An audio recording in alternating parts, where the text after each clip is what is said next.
এছাড়া গতকাল আমরা দেখেছি যে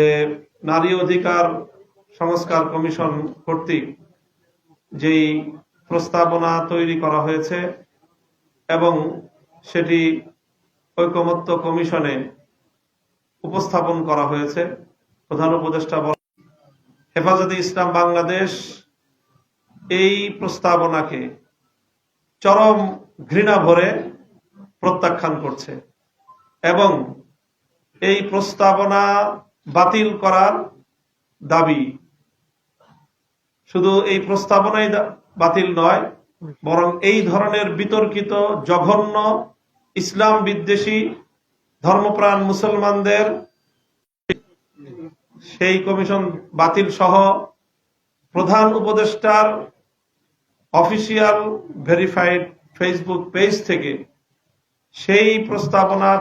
প্রচারণা এবং সেটি এই সরকারের আমলে বাস্তবায়ন করার প্রত্যয় ঘোষণা করা হয়েছে। আমরা সেই ঘোষণারও